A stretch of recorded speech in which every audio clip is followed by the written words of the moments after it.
ಎಲ್ರಿಗೂ ನಮಸ್ಕಾರ.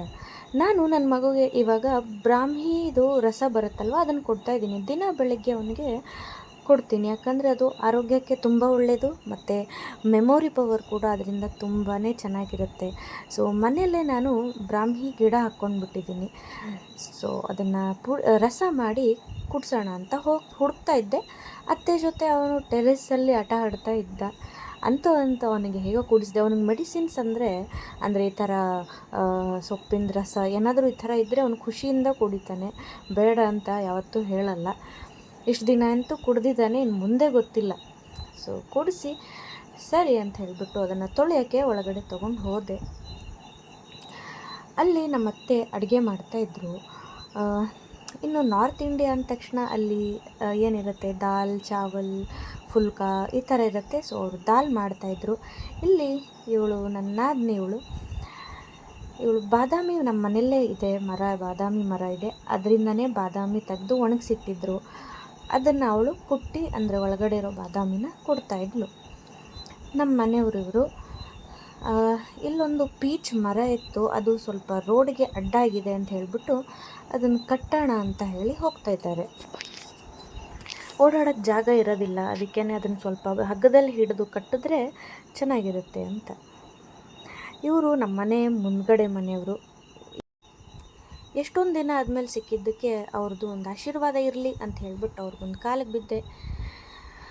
ಆಯಿತು. ಆದರೆ ನನ್ನ ಮಗ ಮೊದಲು ಮಾತಾಡಿಸ್ತಿದ್ದ, ಆದರೆ ಸ್ವಲ್ಪ ಇವಾಗ 2 ತಿಂಗಳು ಗ್ಯಾಪ್ ಆಯಿತು ಅಂತ ಹೇಳಿಬಿಟ್ಟು ಯಾರನ್ನೂ ಅಷ್ಟೊಂದು ನೋಡ್ತಾ ಇಲ್ಲ, ಮಾತಾಡಿಸ್ತಾ ಇಲ್ಲ. ಬರೀ ಮನೆಯವರಷ್ಟೇ. ಇವ್ರು ಇನ್ನೇನು ಇಲ್ಲಿ ಕಟ್ಟಕ್ಕೆ ರೆಡಿ ಆಗ್ತಾ ಇದ್ದಾರೆ, ಹಗ್ಗ ಎಲ್ಲ ರೆಡಿ ಮಾಡ್ಕೊಳ್ತಾ ಇದ್ದಾರೆ. ಈ ಪೀಚ್ ಮರನ ಸ್ವಲ್ಪ ಎಳೆದು ಕಟ್ಟೋಣ ಅಂತ ಅಂದ್ಕೊಳ್ತಾ ಇದ್ದಾರೆ. ಪೀಚ್ ಇದು ಪೀಚ್ ಮರ ಇದು, ಆದರೆ ಇಲ್ಲಿ ಬಾದಾಮ್ ಗಿಡದ ಮೇಲೆ ಪೀಚ್ ಮರ ಬಾದಾಮ್ ಗಿಡ ಹಚ್ಚಿದ್ದು. ಏನಿತ್ತು? ಬಾದಾಮ್ ಗಿಡ ಬಾದಾಮ್ ಗಿಡ ಬಾದಾಮ್ ಗಿಡ ಬಾದಾಮ್ ಮರ ಇತ್ತು ಮೊದಲು. ಅದ್ರ ಮೇಲೆ ಈಗ ಪೀಚ್ ಮರ. ಪೀಚ್ ಅಂದ್ರೆ ನಾವು ಪಹಾಡಿಯಲ್ಲಿ ಇದನ್ನ ಆಡು ಅಂತ ಹೇಳ್ತೀವಿ. ಅಂದರೆ ಬಾದಾಮಿ ಮರ ಇತ್ತು, ಅದಕ್ಕೆ ಪೀಚನ್ನ ಕಸಿ ಮಾಡಿ ಬೆಳೆಸಿದ್ದಾರೆ. ಇದನ್ನು ಪಹಾಡಿಲಿ ಆಡು ಅಂತ ಕರೀತಾರೆ ಪೀಚ್ಗೆ. ಪಹಾಡಿ ಅಂದರೆ ಅದೊಂದು ಲ್ಯಾಂಗ್ವೇಜ್. ಇಲ್ಲಿ ಹಿಮಾಚಲದಲ್ಲೆಲ್ಲ ಪಹಾಡಿನೇ ಮಾತಾಡೋದು. ಸೊ ಪಹಾಡಿಲಿ ಏನಂತ ಹೇಳ್ತಾರೆ ಅಂದರೆ ಆಡು ಅಂತ ಹೇಳ್ತಾರೆ ಪೀಚ್ಗೆ. ಕನ್ನಡಕ್ಕೂ ಮತ್ತು ಇದಕ್ಕೆ ಸ್ವಲ್ಪ ಡಿಫ್ರೆನ್ಸ್ ಇರುತ್ತೆ. ಒಂದೇ ವರ್ಡ್ ಆದರೂ ಕೂಡ ಬೇರೆ ಬೇರೆ ಮೀನಿಂಗ್ ಇರುತ್ತೆ. ನಾವು ಆಡು ಅಂದ ತಕ್ಷಣ ಆಟ ಆಡೋದು ಅಂತ ಅಂದ್ಕೊಳ್ತೀವಿ, ಬಟ್ ಇಲ್ಲಿ ಆಡು ಅಂತ ಅಂದರೆ ಪೀಚ್ಗೆ ಆಡು ಅಂತ ಕರೀತಾರೆ. ಇಲ್ಲಿ ಹಿಮಾಚಲ್ ಅಂದ ತಕ್ಷಣ ಏನಪ್ಪ ಅಲ್ಲಿ ತುಂಬ ಚಳಿ ಅಲ್ವಾ ಅಂತ ಕೇಳ್ತಾರೆ ಎಲ್ಲರೂ. ಆದರೆ ಹಿಮಾಚಲಲ್ಲಿ ಯಾವಾಗಲೂ ಚಳಿ ಏನಿರಲ್ಲ. ಇವಾಗಂತೂ ಇಲ್ಲಿ ತುಂಬಾ ಸೆಕೆ ಇದೆ, ಸಿಕ್ಕಾಪಟ್ಟೆ ಸೆಕೆ ಇದೆ. ಇನ್ನೂ 1 ತಿಂಗಳು ಅಥವಾ 2 ತಿಂಗಳು ಆದಮೇಲೆ ಚಳಿಗಾಲ ಸ್ಟಾರ್ಟ್ ಆಗುತ್ತೆ. ಆವಾಗಂತೂ ಭಯಂಕರ ಚಳಿ ಇರುತ್ತೆ ಅಂತ ಹೇಳ್ತಾರೆ. ನನಗೆ ಗೊತ್ತಿಲ್ಲ, ಯಾಕಂದರೆ ಇದುವರೆಗೂ ನಾನು ಇಲ್ಲಿ ಚಳಿಗಾಲನ ಎಕ್ಸ್ಪೀರಿಯೆನ್ಸ್ ಮಾಡಿಲ್ಲ. ಈ ಇಯರ್ ಮಾಡ್ತೀನಿ. ಸೊ ನಾನು ಅದನ್ನು ನಿಮಗೂ ಅಪ್ಡೇಟ್ ಮಾಡ್ತೀನಿ, ನನಗೆ ಯಾವ ಥರ ಎಕ್ಸ್ಪೀರಿಯೆನ್ಸ್ ಆಯಿತು ಅಂತ ಹೇಳಿ. ಸೊ ಇದನ್ನು ಹಿಡಿದು ಎಳೆದು ಕಟ್ತಾ ಇದ್ದಾರೆ ಇವಾಗ. ಹಿಮಾಚಲಕ್ಕೆ ಬರಬೇಕು ಅಂದರೆ ಒಂದು ಅಕ್ಟೋಬರ್ ತಿಂಗಳ ಮೇಲೆ, ಅಥವಾ ಸ್ನೋಫಾಲ್ ಎಲ್ಲ ನೋಡಬೇಕು ಅಂದರೆ ಒಂದು ಡಿಸೆಂಬರಿಂದ ಜನವರಿ ಫೆಬ್ರವರಿ ಆ ಟೈಮಿಗೆ ಬಂದರೆ ಅಂತೂ ಸ್ನೋಫಾಲ್ ಇರುತ್ತೆ. ಶಿಮ್ಲಾದಲ್ಲಿ ಮನಾಲಿಲಿ ಎಲ್ಲ ಹೋಗ್ಬಿಟ್ರೆ ಅಂತೂ ಸಖತ್ತಾಗಿರುತ್ತೆ ಸ್ನೋಫಾಲ್. ನಾನಂತೂ ನೋಡಿಲ್ಲ, ಅಂದರೆ ಆ ಟೈಮಲ್ಲಿ ಹೀಗಿರುತ್ತೆ ಅಂತ ಹೇಳ್ತಾರಲ್ವ, ಅದಕ್ಕೆ ಹೇಳಿದೆ. ಈ ಇಯರ್ ನಾನು ಇಲ್ಲೇ ಇರ್ತೀನಿ. ಸೊ ಅದನ್ನೆಲ್ಲ ನೋಡಬೇಕು ಅಂತ ಅಂದ್ಕೊಳ್ತಾ ಇದ್ದೀನಿ. ನೋಡೋಣ.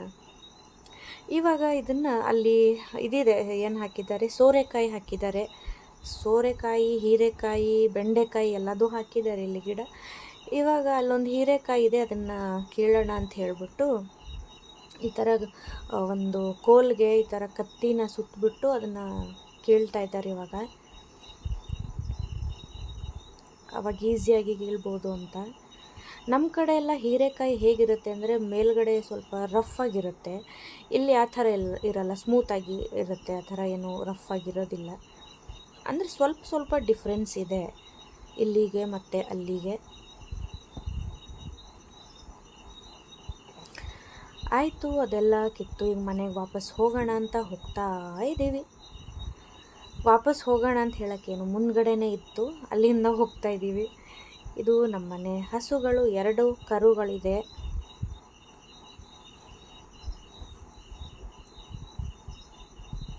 ಇದು ಶಾಂತವಾಗಿರುತ್ತೆ, ಸ್ವಲ್ಪ ಅಷ್ಟೊಂದು ಏನೂ ಇದು ಮಾಡೋದಿಲ್ಲ.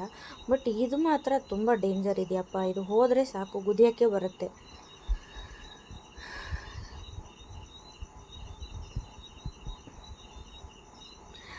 ನನ್ನ ಮಗಂಗೆ ಅದ್ರ ಜೊತೆ ಸ್ವಲ್ಪ ಆಟ ಆಡ್ಸೋಣ ಅಂತ ಹೇಳ್ಬಿಟ್ಟು ಅಲ್ಲಿ ಕರ್ಕೊಂಡು ಹೋದೆ. ಇವನಿಗೆ ತುಂಬಾ ಖುಷಿ ಆಯಿತು ಅದ್ರ ಜೊತೆ ಆಟ ಆಡ್ತಾ. ಇದು ಸುಮ್ಮನೆ ಇತ್ತು, ಬಟ್ ಇನ್ನೊಂದು ಇದೆಯಲ್ವಾ, ಇದು ಒಂದೇ ಸಲ ಗುದ್ದಕ್ಕೆ ಬರುತ್ತೆ. ಇದು ಯಾವಾಗ ನೋಡಿದ್ರೂ ಮೋಸ್ಟ್ಲಿ ಮನೆಯವ್ರಿಗೇನು ಅಷ್ಟು ಇದು ಮಾಡೋದಿಲ್ಲ. ನಾನು ಇವಾಗ ಹೊಸಬಳು ಅಂತ ಹೇಳಿಬಿಟ್ಟು ನನ್ನ ಹತ್ರ ಈ ಥರ ಮಾಡುತ್ತೆ. ಇದು ಯಾರಿಗೆ ಬೇಕಪ್ಪ ಇದ್ರ ಸಹವಾಸ ಅಂತ ಹೇಳಿಬಿಟ್ಟು ನಾನು ಓಡಿ ಬಂದ್ಬಿಟ್ಟೆ. ಅದೇ ನಮ್ಮ ಯಜಮಾನ್ರು ಹೋದರೂ ಅವ್ರ ಕಾಲು ನೆಕ್ತಾ ಇತ್ತು ಅದು, ಆದರೆ ನನಗೆ ಮಾತ್ರ ಆ ಥರ ಮಾಡ್ತು. ಮುಂದೆ ಸರಿ ಆಗ್ಬೋದೇನೋ.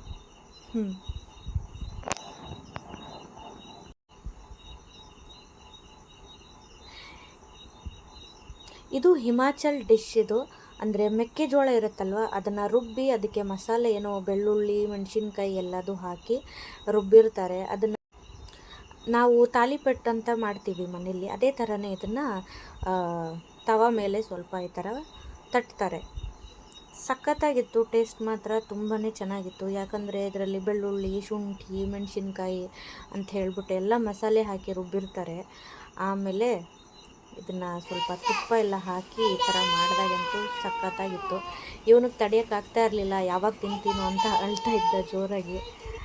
ಇವಾಗೂ ಬೇಕಾದರೆ ಹೇಗೆ ತಿನ್ಸೋಣ ಅಂತ ಹೇಳ್ಬಿಟ್ಟು ಹೋದರೆ ಉಫ್ ಮಾಡ್ತಾಯಿದ್ರೆ ಅವನು ಬಾಯಿ ತೆಗಿತಾ ಇದ್ದಾನೆ ಪಾಪ. ಬಿಸಿ ಇತ್ತು ಅಂತ ಹೇಳಿಬಿಟ್ಟು ನಾನು ಉಫ್ ಮಾಡ್ತಾಯಿದ್ದೆ, ಅವನಿಗೆ ತುಂಬಾ ಹಸುವಾಗಿತ್ತು. ಸೊ ತಿನ್ನಿಸ್ದೆ, ಅವನು ತಿಂದ. ಹೊಸ ಡಿಶ್ ಅಲ್ವ ಇದು, ಅವನಿಗೂ ಇಷ್ಟ ಆಯಿತು, ನನಗೂ ಇಷ್ಟ ಆಯಿತು, ತುಂಬಾ ಚೆನ್ನಾಗಿತ್ತು. ಇದಕ್ಕೆ ಪಚೋಡೆ ಅಂತ ಏನೋ ಹೇಳ್ತಾರೆ, ಇದಕ್ಕೆ ಈ ಸೈಡ್ ಪಚೋಡೆ ಅಂತ ಹೇಳ್ತಾರೆ ಇದಕ್ಕೆ. ಸಂಜೆ ತುಂಬ ಸೊಳ್ಳೆ ಇರುತ್ತೆ ಅಂತ ಹೇಳ್ಬಿಟ್ಟು ಸ್ವಲ್ಪ ಹೊಗೆ ಹಾಕೋಣ ಅಂತ ಹೇಳಿ ಬೆರಣಿ ಇರುತ್ತಲ್ವ ಅದನ್ನೆಲ್ಲ ಇಟ್ಟು ಸ್ವಲ್ಪ ಬೆಂಕಿ ಹಾಕ್ತಾ ಇದ್ದಾರೆ. ಸೊ ಹೊಗೆಗೆಲ್ಲ ಸೊಳ್ಳೆ ಹೊರಟೋಗುತ್ತೆ. ಇವತ್ತಿಗೆ ಇಷ್ಟೇ, ಇನ್ನು ನೆಕ್ಸ್ಟ್ ವಿಡಿಯೋದಲ್ಲಿ ಮತ್ತೆ ಸಿಗೋಣ.